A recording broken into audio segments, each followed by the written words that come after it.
Pul qanday da'vatimi? Oltinga dema. Undoq emas bu. Xidmətimi özüm acət verdim. Ama hazır öyle geldim cuma. 20 manat tutup oynayamaz. Hazır hep çıkma.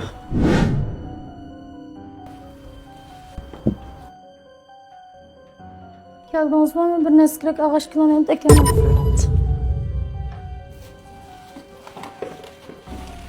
Nemiz davatsız?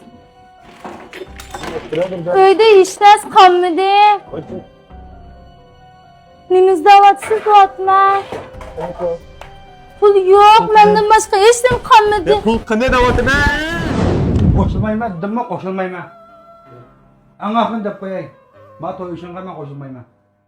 Koşulmasan özağınızı, acaba ben özümle turmuş doğrusu karar çıkaramamdım. Atanımız hayatta olan olsa sen bana muşuna s***ınma soğuydun ha?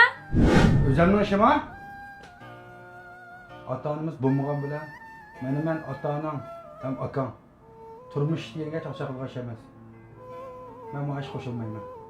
Ya aqum qarito, ya men to. Shanama, aytma tursa. Sen bana bir ömür emra bulalamdı. Ben çok ara özümdeki takdirisini özüm kararı çıkarma.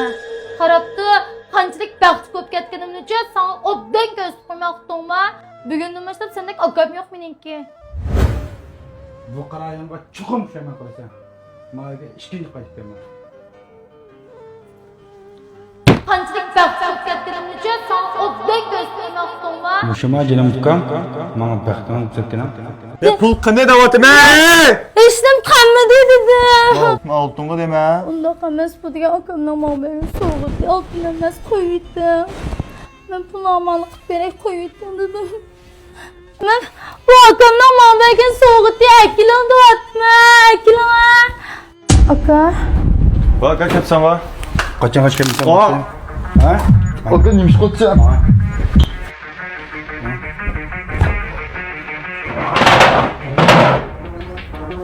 Sen otura. Ya aka, ben çoğunluğa vurup bakmagan. Çoğunla urup bakmagan üçün bu şey qilsa. Men akademiyaga qila. Birini şapalaq ota-onangning tarbiyasini yaxshi anglamaganliging uchun.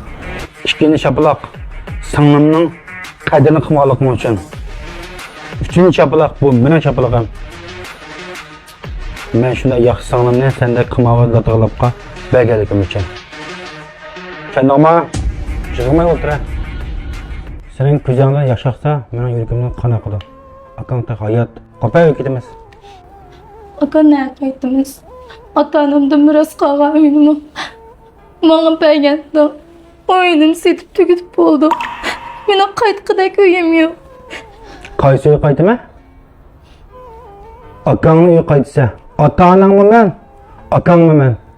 Sening uchun akasining ishiga her vaqt çok. Opa? Sen nasıl gidersen? Kaç gitemse? Bana. Hep bir şeyden bolsan boldan bana kalsa sanımın xidmətini özüm acət verdim. Bana.